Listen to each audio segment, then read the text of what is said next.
сұрағыңыз?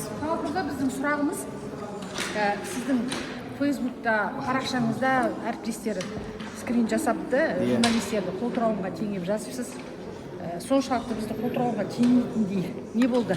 Сізді осы жақтан шығып едіңіз ғой? Сіздер қалжың түсінген жоқсыздар енді, өкінішке орай. Ол постты маған жаңа хабарлады, журналистер ренжіп жатыр деп. Енді қалжың түсінбесеңіздер, онда кешірім өтінемін. Жалпы адамзаттың өмірінде хайуанатпен, табиғатпен байланыстар өте көп. Соны салыстырмалы түрде философияда жазған. Бірақ енді оны түсінбесеңіздер, онда енді басқа қайталанбайды. Самат мырза, сіздің қазір лауазымыңыз мүлдем басқа, осы саяси тұлғасыз, депутатсыз. Сіздің әр жазған сөзіңіз қазір бәрі неден? Бәрі қаралып отырады, сүзбеден өтеді оның бәрі. Сіз депутат болып отырып, қалжыңдап отыратын қандай жағдай? Мысалы, бұған дейін біз өз прокуратура итке теңеген, енді сіз қолтырауға теңеп отырсыз.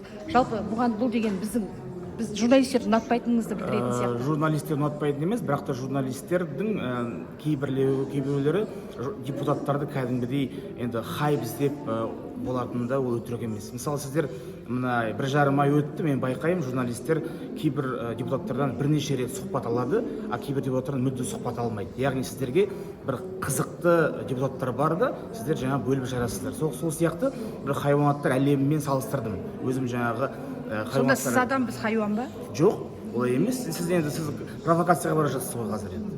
Жоқ, провокация емес. Неге хайуанаттар әлемімен теңесіз? Мен хайуанаттар әлемін жақсы көремін, экологияны жақсы көремін. Өзіңіз кімге теңейсіз? Өзіңіз кімсіз? Зебрасыз ба, қолтыраусыз ба? Жоқ, бұл философиялық салыстыру. Жоқ, өзіңіз кімге салыстырасыз? Жоқ, мен салыстырмаймын. Бізді салыстырасыз. Жоқ, бұл сіздерді емес, жалпы мен табиғатпен салыстырып отырмын. Сіздер сондай жауапқа мені итермелеп жатсыздар да қазір. Жоқ, сөз түсінген адам сіздің жазбаңыздан сіз айтып тұрсыз, мына жер жазасыз, қолтырауындар жаңа зебраларды аңдып тұр деп жазасыз да, аяғында келіп міне журналистер де осылай сияқты деген сияқты келтіріп тұрсыз. Аңдармен біз сөз түсінетін адамбыз ғой, Құдайға шүкір. Жоқ, олай емес. Ол үшін кешірім сұрағыңыз келмей ме?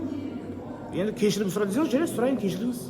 Сәтсіз қалжың болды деп ойлайсыз? Иә, сәтсіз қалжың деп ойлаймын. Енді сіздер қалжың түсінбейтініңізді түсіндім. Неге ренжисіз? Мысалы, сіз айтасыз, яғни сізден журналистер тым аз сұхбат алып жүр ма, сізге көңіл бөлінбей жүр ма? Жоқ, керісінше.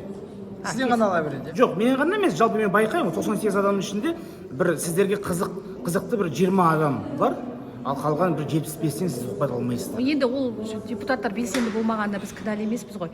Кейбір депутаттар бар, пікірі бар, ой айта алатын. Кейбір депутаттар сұраққа жауап бере алмайды. Барлығы бірдей.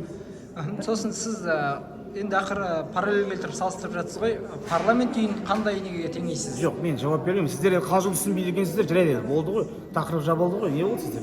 Жалпы парламентте депутат этикасымен жұмыс істеу керек деп ойлайсыздар ма? Өйткені бұндай жағдайлар жиі қайталанады. Ашық болу керек деп есептеймін. Сіздер енді, мен кішкене стилім басқаша, бұрын блогер болдым, халықпен ашық сөйлестім, қалжыңдағым келеді, кішкене ашық, жаңағы былай бардым, былай істеді деп айтқым келеді, бірақ енді сіздер түсінбегеннен кейін енді өзгереміз. Егер бір журналист депутат туралы солай жазса, сіз солай әсер етесіз, сізде солай әсер болу. Жоқ, олай демеймін. Депутатқа қолтырауын журналист зебра деп тұрса, сіз қалай бұған реакция бересіз? Жоқ, философиялық салыстыру дегенді мен өзім түсінемін, сондықтан ешкімге ренжімеймін.